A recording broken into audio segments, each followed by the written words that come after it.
Le comité d'organisation de ce mouvement est présidé par Madame Yosia Djelou Télé, ici au milieu et conférencière principale. Puis, à ses côtés, à gauche, son adjoint, Serge Mélé. À sa gauche, Madame Freddy Marie-Claire. À sa droite, Madame Freddy Marie-Claire, qui représente qui est présidente du comité scientifique. C'est Marie-Claude et non Marie-Claire. Autant pour moi. Freddy Marie-Claude. J'ai pensé que vous étiez clair, mais là, on commence à connaître moi, donc c'est bien avec Claude. Merci bien. Mesdames et messieurs, sans aucune transition, je cède toute la place à la présidente pour ses propos liminaires et juste après, nous pourrons recueillir vos réactions dans le cadre d'un échange fructueux. Merci.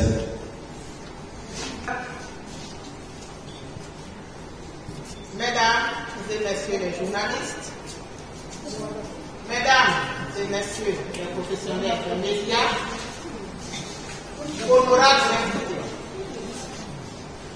la Côte d'Ivoire, notre pays, est en proie à une profonde crise des valeurs du fait des conflits sociopolitiques à répétition depuis plus d'une vingtaine d'années.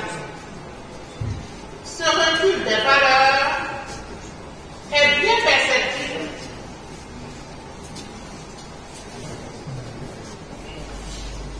Ce recul des valeurs est bien perceptible dans tous les domaines de la société ivoirienne.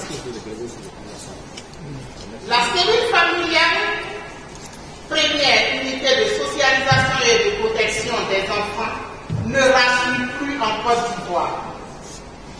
Elle est devenue l'aire de chasse d'incestueux pédophiles et autres prédateurs sexuels déguisés, tels de faux dévots, sous des oripeaux de Paris. La récente affaire, un père droguait et violait ses propres enfants mineurs avec l'aide de son frère, qui a occupé l'actualité de la toute première semaine du mois de septembre 2021, en est une parfaite illustration. La vie humaine, naguère sacrée, est devenue banale et sans valeur en Côte d'Ivoire. La disparition quasi quotidienne d'enfants, de jeunes gens et de jeunes filles, dont la plupart sont retrouvés assassinés, violés ou amputés d'une certaine partie du corps, montre en suffisance que la déliquescence des valeurs en Côte d'Ivoire est bien plus profonde.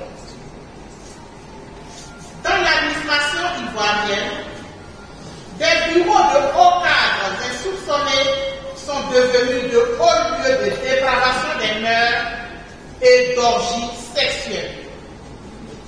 La course à l'enrichissement illicite est le détournement des deniers publics, le blanchiment de l'argent sale de la drogue et autres trafics, plombe les performances et la compétitivité de notre économie. Au plan politique, chaque élection en Côte d'Ivoire rime avec violence, assassinat et destruction de biens matériels et immobiliers. Qui ne se souvient en effet de la décapitation de ce jeune militant de l'opposition dont la tête a servi de ballon de football à Daoukro lors des manifestations contre le 3e mandat.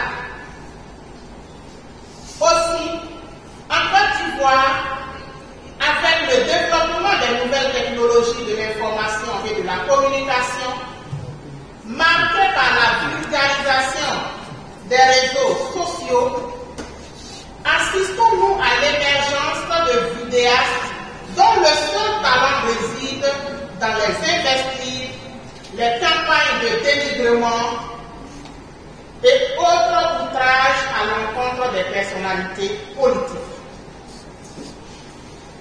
Et pourtant, le peuple de Côte d'Ivoire mérite mieux que cela. Notre pays ayant souffert d'une longue et inutile guerre a besoin de pardon et de réconciliation vraie afin de reprendre le chemin du développement. Les Ivoiriennes et les Ivoiriens doivent se donner la main dans un climat de paix pour booster l'économie en assurant l'entrepreneuriat, en encourageant les initiatives individuelles et collectives, notamment dans les domaines de l'invention, du commerce, de l'industrie. Le peuple, notre peuple, n'attend que des propositions concrètes pour le sortir de ses misères. Il ne veut plus de guerre. Il entend se nourrir, se vêtir et s'épanouir dans la dignité avec honneur et respect. Depuis sa sortie de prison le 8 août 2018, malgré les épreuves endurées et les injustices subies, Madame Simone Eïvé Gbagbo, femme, épouse, mère et leader d'opinion, s'est résolument engagée sur la voie de la réconciliation pour guérir les cœurs meurtris par les actes de la guerre. Réinventer une société de tolérance dans la diversité culturelle, religieuse et politique afin de remettre ensemble nos communautés instrumentalisées et opposées par les crises successives. Mesdames et messieurs, le chantier paraît vaste, hardi et herculéen. Cependant, vous conviendrez avec nous que la restauration des valeurs de probité, d'honnêteté, de tolérance, de pardon, de respect du droit à la différence et autres, dans notre nation, cette restauration, disais-je, mise en mal par leur déliquescence, constitue le socle intangible pour l'accomplissement de sa destinée de pays leader. Un voyage de 1000 lieues commence toujours par un pas.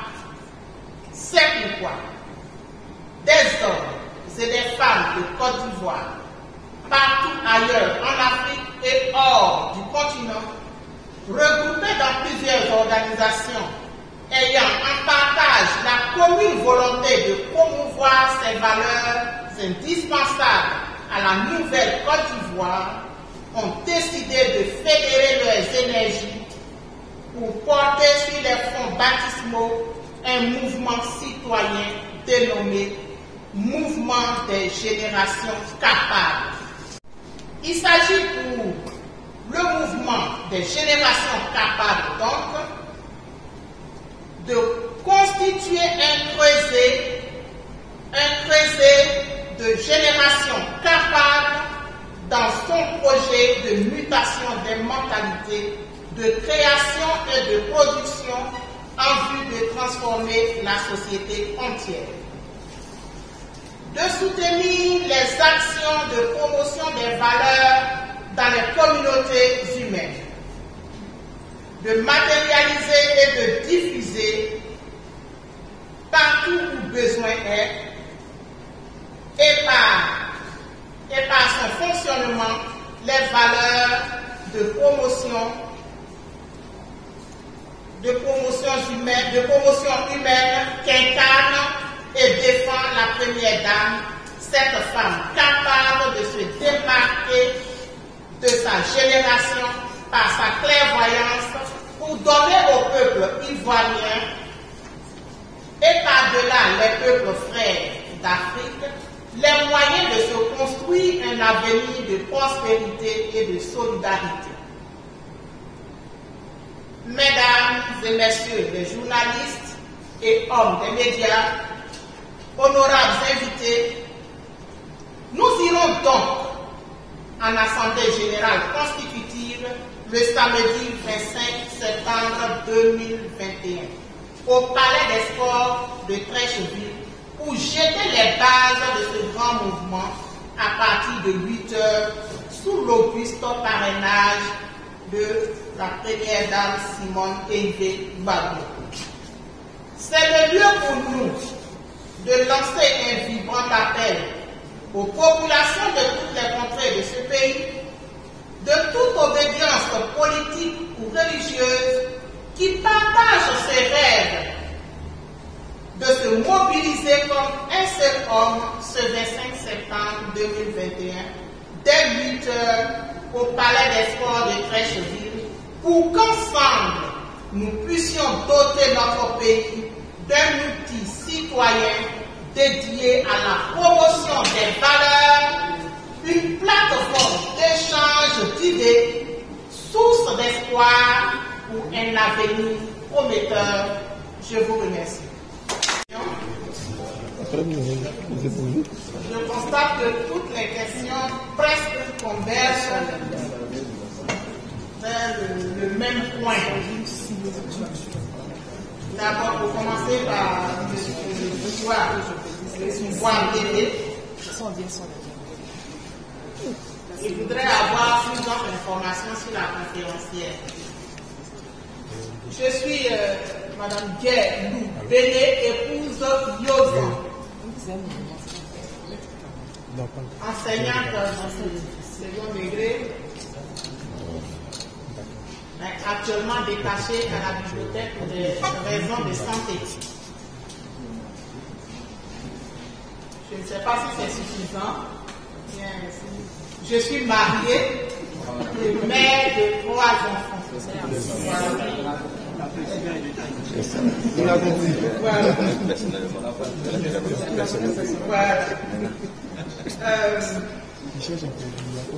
Est-ce que ce mouvement, je regroupe en même temps toutes ces questions-là qui convergent vers la politique, n'est pas un prétexte pour la création d'un parti politique? Je voudrais vous rassurer que si Mme Simone Eivée Gbagbo veut créer son parti politique, elle n'a pas besoin de nous. Elle n'a pas besoin de nous. Les mouvements se sont constitués sans se référer à elle. Inspirés de certaines personnes à l'extérieur de la Côte d'Ivoire, les mouvements se sont constitués seuls. Et voyant que nous avons la même vision,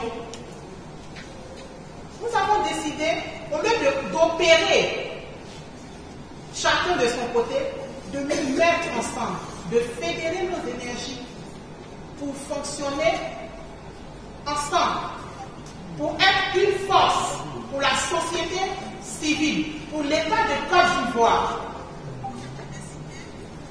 Maintenant que le nom de Mme Simone Eivée Gbagbo apparaisse dans nos tests, c'est parce que les valeurs que nous prenons, nous les retrouvons en elle. Et c'est pour cela que nous avons demandé qu'elle soit notre valeur.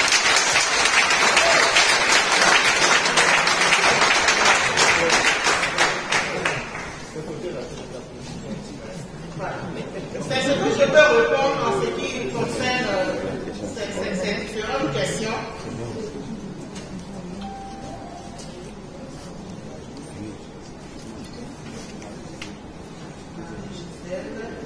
Marie-Gisèle, elle a apporté une contribution, elle a apprécié, elle a félicité la création de ce mouvement. Merci.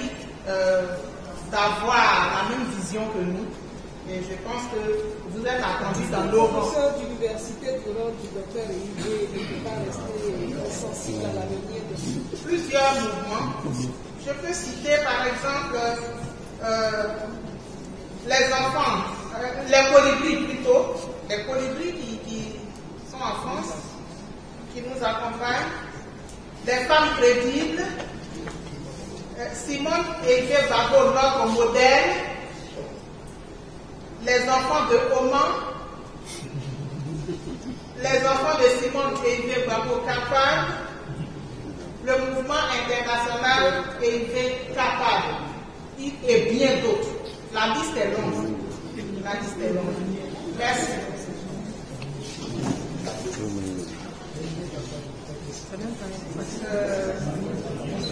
Aux élections à venir 2025, je pense que la première réponse rejoint cette question-là. Nous sommes un mouvement citoyen et nous n'avons pas l'intention, enfin, on avisera. Parce qu'en tant que citoyen, on a un droit de réponse, un droit de regard sur ce qui se passe dans la cité. Et c'est à ce titre que nous pouvons aviser si d'aventure notre marraine est candidate, si nous devons l'accompagner ou pas. Mais pour l'heure, il n'est pas question que le mouvement soit l'appui de Mme Simone et Yves Babo pour briguer des postes électifs. Quelque chose pour vous rassurer, c'est vrai que la préoccupation première est toujours liée à la politique, à la création des partis politiques. Ça va de soi que nous comprenons parce que l'atmosphère s'y prête. Mais rassurez-vous, comme elle a dit, nous sommes un mouvement citoyen, nous prenons seulement les valeurs et elle vous l'a lu. Nous avons constaté beaucoup de pertes de nos valeurs, de nos mœurs, et c'est cette bataille-là que nous voulons mener. Et lorsque nous avons pris conscience de cela, la personne qui incarnait le mieux ce combat, c'était Mme Simone et Yves Babo. Et vous avez tous vu avec nous, depuis sa sortie de prison, le comportement qu'elle a. C'est un comportement de mère, un comportement d'épouse, un comportement de citoyenne, un comportement d'une dame qui a vraiment à cœur de voir une Côte d'Ivoire nouvelle qui va traîner avec elle d'autres pays d'Afrique. Donc c'est seulement cela. Nouveau parti politique, je préfère que, voilà, d'abord cela. Oh, elle avisera elle-même de toute façon, mais sinon pour l'heure, nous sommes citoyens ou non citoyens. Même question. C'est toute la même question. Nous ne sommes pas un parti politique. Donc nous ne recrutons pas des militants. Nous invitons le peuple de Côte d'Ivoire à adhérer à cet idéal de transformation de la société ivoirienne. Au risque de répéter, les valeurs que nous perdons nous entraînent au bord du gouffre. Merci. Il y a lieu de réviser nos comportements. Il y a lieu de réviser notre manière de faire, notre manière d'agir. Et c'est à cela que nous invitons tout le peuple ivoirien à épouser cet idéal que nous prenons aujourd'hui, en vue de voir un Côte d'Ivoire meilleur, une Côte d'Ivoire meilleure, une Côte d'Ivoire prospère, parce que la prospérité ne peut pas venir dans le chaos des valeurs. Merci. Quel est notre point de vue sur le fait que Mme Simone Babo s'est désolidarisée, c'est ça? Voilà, désolidarisée, oui, justement. Bon, merci. Nous aussi, nous prenons un certain nombre de valeurs que Mme Simone Babo incarne. La position de Mme Simone Babo concernant la création de nos partis, il faut qu'on n'en dise rien parce qu'on n'a rien à dire. Je ne sais pas si on se comprend. On n'a pratiquement rien à dire là-dessus, c'est sa position personnelle. Et vous trouvez dans le mouvement des générations capables des personnes qui sont aussi dans la formation de ce nouveau parti. Voilà. Donc, vous n'allez pas me demander de une position qui n'est pas. C'est pas notre position. Voilà. C'est la position personnelle de Mme Simone Gbagbo. Merci. Qui n'ont jamais milité nulle part. Telle que celle qui est à ma droite, elle n'a jamais milité nulle part. Elle est dans ce mouvement. Il y a aussi que ne peuvent participer à ce mouvement que ceux qui sont citoyens, qui se reconnaissent citoyens de la Côte d'Ivoire et qui ont mal de ce que nous traversons actuellement et qui aspirent à un changement. Je ne sais pas s'il y a d'autres stratégies ou s'il y a des appâts qu'il faut mettre pour attirer des gens, mais à mon humble avis, je pense que c'est notre idéal qui va amener les gens à s'intéresser à notre mouvement. J'espère vous avoir apporté quelques précisions. Madame Crédit va ajouter quelque chose, je pense. Je pense que le meilleur, c'est la prise de conscience. Dans le micro qui est en face. Je pense que la meilleure façon de recruter, c'est de jouer sur la prise de conscience. Nous avons parlé de valeurs. Nous avons tous notre pays. Et nous avons besoin de prendre conscience. Parce que ce que nous vivons, comment notre pays va à la dérive sur tous les plans, nous en sommes tous conscients. Et si nous sommes décidés à ne pas faire vivre cela à nos enfants, ou bien ne plus avoir à vivre cela nous-mêmes, ou bien à ne pas laisser nos aînés finir leur vie, bon, je suis désolée, je pense que vous à la mort, mais finir leur vie avec cette image de la Côte d'Ivoire, par ce mouvement, on ne peut que recruter par la prise de conscience, en mettant en éveil des valeurs. Il a aussi des valeurs. Nous serions vraiment très enchantés qu'il s'intéresse à notre mouvement et que nous marchions ensemble. C'est notre souhait. La génération capable n'est pas un prétexte pour montrer que Mme Simone et Yves Gbagbo drainent du monde. Laissez-moi en paix. Mme Simone et Yves Gbagbo a ses partisans. Ses partisans sont différents. C'est vrai qu'il y a parmi nous des partisans de Mme Simone et Yves Gbagbo. Mais dans nos mouvements, il y a des gens du PDC. Il y a des gens du RDR. RHDP. Je vous dis et le répète, le MGC est un mouvement de citoyens. Vous pouvez être de n'importe quelle obédience politique et appartenir à ce mouvement. Mesdames et messieurs les journalistes, messieurs et mesdames les professionnels des médias, honorables invités, je voudrais vous dire merci d'avoir répondu à notre invitation et d'avoir pris part à cette conférence de presse. Au terme de ce moment, nous voulons encore profiter de ce public pour lancer un appel à tous les Ivoiriens épris de paix, épris de progrès, épris de développement, de se joindre à nous ce samedi 25 septembre 2021, dès 8 h, au Palais des Sports de Fraîcheville, pour qu'ensemble nous puissions commencer à bâtir cette Côte d'Ivoire nouvelle à laquelle nous rêvons tous. Je vous remercie.